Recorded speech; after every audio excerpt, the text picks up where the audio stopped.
Bonjour à tous et bienvenue dans la 7e vidéo du cycle de vidéos vers les nombres réels. Aujourd'hui, on va se poser la question, est-ce que les fractions sont suffisantes pour décrire les points sur une droite? Dans les vidéos précédentes, on a vu que une fois qu'on choisit une unité de longueur, les nombres, c'est ce qui doit décrire tous les déplacements possibles sur une droite. On conçoit que lorsqu'on fait un déplacement unitaire vers la droite, donc on va dire que ça c'est un déplacement unitaire vers la droite, ce qu'on conçoit c'est qu'on peut toujours diviser ce déplacement par un nombre entier non nul n. Voilà, si ce déplacement-là correspond à 1, ce déplacement-là correspondrait à 1 tiers. Et de façon générale, on sait de quoi on parle quand on va considérer le déplacement de 1 sur n. Ainsi, toute fraction représente un déplacement. Et deux fractions différentes, c'est-à-dire qui ne sont pas égales, représentent deux déplacements différents. Ainsi, 5 demi et 2 tiers, c'est deux déplacements différents. Un déplacement de 5 demi, il faut faire 1, 2 et encore une moitié. C'est ce déplacement-là, ça c'est 5 demi. Alors qu'un déplacement de 2 tiers, c'est ce déplacement-là. Et de façon générale, deux fractions différentes définissent deux déplacements différents. La question qu'on se pose maintenant, c'est est-ce que les fractions suffisent pour exprimer tous les déplacements possibles sur une droite? Observons aussi que pour chaque longueur donnée, donc ça c'est une longueur, il existe deux déplacements qui correspondent à cette longueur, qui ont cette longueur-là. Un déplacement vers la droite, qui a cette longueur, et un déplacement vers la gauche. Voilà, je la rends un peu plus longue cette longueur parce que j'ai fait des déplacements un peu plus longs. Donc pour cette longueur-là, il y a deux déplacements qui ont cette longueur sur la droite, un déplacement vers la droite et un déplacement vers la gauche, qui est l'opposé du déplacement vers la droite. Ainsi, ce déplacement-là correspond au déplacement positif associé à cette longueur, et ce déplacement-là correspond au déplacement négatif associé à cette longueur. Donc, les déplacements à droite correspondent à toutes les longueurs possibles. C'est pourquoi notre question revient à la question suivante. Est-ce que les fractions positives suffisent pour exprimer toutes les longueurs possibles, une unité de longueur étant choisie? Voilà. Est-ce que les fractions positives suffisent pour exprimer toutes les longueurs qu'on peut dessiner, une unité de longueur étant choisie? Et ce qu'on va appeler un nombre réel, c'est un nombre qui permet de décrire un déplacement, une unité de longueur étant choisie. Ainsi, si on a choisi une unité de longueur, on peut écrire les correspondances suivantes. Les nombres réels correspondent au déplacement sur la droite. Les nombres réels positifs correspondent au déplacement vers la droite, qui eux correspondent à toutes les longueurs possibles. Ainsi, si on reformule encore la question, ça serait est-ce que les nombres réels positifs correspondent aux fractions positives? Est-ce qu'il y a d'autres nombres réels que les fractions, en gros? Observons également la chose très importante suivante. Un rapport de longueur ne dépend pas de l'unité de longueur. Expliquons pourquoi. Supposons qu'on a deux unités de longueur. On va dire qu'il y en a une qui s'appelle les pouces, on mesure les longueurs en pouces, et l'autre s'appelle le centimètre. On peut aussi mesurer les longueurs en centimètres. Supposons que 1 pouce, l'unité de longueur en pouces, il s'exprime en A centimètres. 1 pouce correspond à A centimètres, où A est un nombre positif.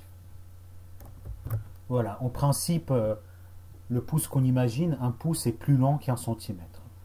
Donc ça serait 1 pouce, et ça serait 1 centimètre. Et donc 1 pouce contient A centimètres. Maintenant, on va considérer un segment AB et un segment CD.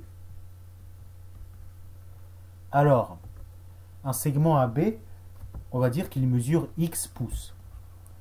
Mais X pouces, si 1 pouce ça fait 1 cm, X pouces ça fait A fois X centimètres. De même, le segment CD, il mesure Y pouces. Voilà. Et pareil, vu que 1 pouce ça fait 1 A centimètre, Y pouce ça fait A fois Y centimètre. Donc la longueur de AB, c'est x pouces ou A fois x centimètres. La longueur de CD, c'est y pouces ou A fois y centimètres. Maintenant, intéressons-nous au rapport de longueur AB divisé par CD. Eh bien, son rapport de longueur en pouces, ça va être x sur y. Son rapport de longueur en centimètres, ça va être A fois x sur A fois y. Mais par simplification, ça revient à x sur y. Donc, qu'on prenne les longueurs AB et CD en pouces ou qu'on les prenne en centimètres, leur rapport de longueur AB sur CD est toujours le même, x sur y. Ça ne dépend pas si on exprime AB et CD en pouces ou en centimètres. Par contre, il faut bien faire attention à les exprimer dans la même unité. Si on exprime AB en centimètres, CD, il faut aussi l'exprimer en centimètres. Si on exprime AB en pouces, CD, il faut aussi l'exprimer en pouces. Voilà. Un rapport de longueur ne dépend pas de l'unité de longueur tant qu'on exprime toutes les longueurs dans la même unité. Revenons à la question qu'on s'est posée. Est-ce que les fractions positives suffisent pour exprimer toutes les longueurs possibles, une unité de longueur étant choisie? Disons déjà un spoiler, la réponse, ça sera non. Donc la réponse à cette question, ça sera non. Et on va justement expliquer pourquoi. Pourquoi la réponse à cette question est négative. En effet, nous allons montrer qu'il existe des longueurs dont le rapport ne s'exprime pas comme une fraction. Voilà, on va montrer qu'il y a une longueur AB et CD telle que AB sur CD ne peut pas être exprimée par une fraction. C'est ce qu'on va montrer. Cela suffit car si une unité de longueur étant choisie, toutes les longueurs s'exprimeraient par des fractions. Imaginez que si on choisit une unité de longueur, toutes les longueurs s'expriment par des fractions. Alors le rapport de deux longueurs, si toutes les longueurs s'expriment par des fractions, le rapport de deux longueurs, ça serait aussi une fraction. Regardez bien. Si avec une unité donnée, AB c'est une fraction n sur m, et CD c'est une fraction p sur q, alors AB sur CD c'est la fraction n sur m divisé par p sur q. Donc, autrement dit, c'est n sur m fois q sur p.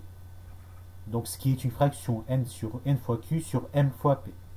Nous, on va montrer qu'il existe deux longueurs telles que AB sur CD n'est pas une fraction. Ce qui va donc impliquer qu'il existe des longueurs qui ne peuvent pas s'exprimer comme une fraction. Ainsi, vu que parmi les nombres réels, il y a des réels qui s'expriment comme une fraction d'entier et des réels qui ne s'expriment pas comme des fractions d'entier. Voilà, il y a des longueurs qui s'expriment, une unité de longueur étant donnée comme une fraction d'entier et d'autres qui ne peuvent pas s'exprimer comme une fraction d'entier. On va distinguer deux types de nombres réels. Parmi les nombres réels, on va distinguer les nombres rationnels. Ce sont tous les nombres qui peuvent s'exprimer comme une fraction d'entier. Et les autres nombres, ceux qui ne peuvent pas s'exprimer comme une fraction d'entier, on va les appeler les nombres irrationnels. Au niveau des ensembles, l'ensemble des nombres réels, on va l'appeler R. L'ensemble des nombres rationnels, on va l'appeler Q. Et l'ensemble des nombres irrationnels, on va l'exprimer comme R auquel on a privé Q. Comme on a vu dans la vidéo précédente, les nombres rationnels, ce sont les nombres dont le développement décimal est périodique à partir d'un certain rang. Du coup, les nombres irrationnels, ce sont les nombres dont l'écriture décimale n'est pas périodique à partir d'un certain rang. C'est-à-dire, à partir d'aucun rang, elle ne devient jamais périodique. Voilà, les nombres rationnels, ce sont les nombres dont l'écriture décimale est périodique à partir d'un certain rang. Par exemple, on peut voir 0,3333, etc. Donc 0 avec 3 dans la période, c'est le nombre rationnel un tiers. Et les nombres irrationnels, ce sont les nombres dont l'écriture décimale n'admet pas de période, à partir d'aucun rang. Rationnel, c'est un mot qui vient de la racine latine ratio. Ratio. Ratio, c'est ce qui signifie rapport. Autrement dit, on les appelle rationnels parce qu'ils peuvent s'écrire comme un rapport d'entier. Voilà. C'est ça l'étymologie du mot rationnel. Ça n'a aucun rapport avec la raison. Ce n'est pas un nombre rationnel, ça ne veut pas dire que c'est un nombre raisonnable. Un nombre irrationnel, ça ne veut pas dire que c'est un nombre déraisonnable. C'est pas du tout ce sens-là. Rationnel, c'est juste le sens de ratio qui signifie rapport. Vous pouvez vous imaginer un nombre, en tout cas une écriture décimale qui n'est jamais périodique. En effet, considérez l'écriture décimale suivante. Eh bien, on va prendre 0,1. Ensuite, on va mettre 2 zéros, puis on va mettre un nouveau 1. Puis on va mettre 3 zéros. On va mettre 1. Puis on va mettre 4 zéros. Donc là, il y a 4 zéros. Et on va mettre 1. Puis on va mettre 5 zéros. Et on va mettre 1. Puis on va mettre 6 zéros. Et on va mettre 1. Et on continue ainsi de suite. Alors, qu'est-ce qu'il y a avec cette écriture décimale? C'est que vous pouvez vous rendre compte que cette écriture décimale n'est pas périodique à partir d'un certain rang. Pourquoi? Supposons par l'absurde que cette écriture décimale a une période de longueur k à partir d'un certain rang. Donc imaginez qu'elle a une période de longueur k. Donc elle a une période dont la longueur est k. De k chiffres. La période ne peut pas avoir que des zéros, parce que aussi loin qu'on va, il y aura toujours des 1 dans cette écriture décimale. Ici, la période contient un 1. Cela signifie que, à partir d'un certain rang, on rencontre un 1 tous les k chiffres au moins. Parce qu'à partir d'un certain rang, cette période k, si on suppose que cette écriture est périodique, c'est que cette période k va se répéter à partir d'un certain rang. Et si vous supposez qu'il y a un 1 dans cette période, cet 1-là va se répéter de façon régulière. Donc à chaque fois, vous ne pouvez pas avoir plus de k0 à la suite. Il y aura toujours un 1. Mais ce n'est pas vrai parce que dans la définition de cette écriture décimale, on a des suites de 0 de plus en plus longues. Donc la distance entre les 1 ne fait que augmenter. Et si vous supposez que cette écriture décimale est périodique, c'est que la distance entre les 1 n'augmente pas. Donc vous avez là une écriture décimale qui n'est pas périodique. Et là, vous allez me dire qu'on a démontré qu'il existe des nombres irrationnels, car on a exhibé un nombre dont l'écriture décimale n'est pas périodique. Je vous répondrai que oui, mais pas tout à fait. Pas tout à fait parce qu'on ne sait pas encore que n'importe quelle écriture décimale, c'est-à-dire n'importe quelle succession de chiffres, correspond bien à un nombre. On aimerait bien que ce soit le cas, mais ce n'est pas forcément le cas. Autrement dit, on ne sait pas s'il existe un segment dont la longueur s'exprime avec cette écriture décimale-là, s'approche avec cette écriture décimale-là. Bon, en réalité, n'importe quelle écriture décimale correspond bien à un nombre. Du coup, là, on a bien exhibé un vrai nombre réel qui n'est pas rationnel. Mais d'un premier point de vue, c'est loin d'être clair. Ce n'est pas clair parce que ce n'est pas clair de concevoir que n'importe quelle écriture décimale correspond toujours à un nombre réel. Je pense qu'à un niveau d'une première approche avec les nombres irrationnels, il vaut mieux avoir une vision plus géométrique de la raison pour laquelle il existe des nombres irrationnels. Là, certes, on a construit une écriture décimale qui correspond à un nombre irrationnel, mais ça sera plus éclairant d'avoir une construction géométrique de deux longueurs dont le rapport n'est pas rationnel. Ainsi, dans la vidéo suivante, nous allons vraiment aborder ce problème, le problème de l'existence des nombres irrationnels, tel qu'il a été abordé dans l'Antiquité. Nous allons traiter ce problème. Ce problème, il a beaucoup perturbé les mathématiciens de l'Antiquité, car ils pensaient que les rapports de longueur suffisaient pour mesurer les longueurs. Or, ce qu'ils ont découvert, c'était en quelque sorte un paradoxe. Il y a des longueurs qui ne s'expriment pas avec un rapport d'entier.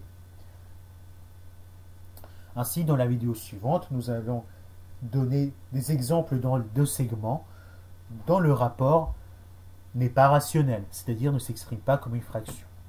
Bien, merci pour votre attention et à la prochaine.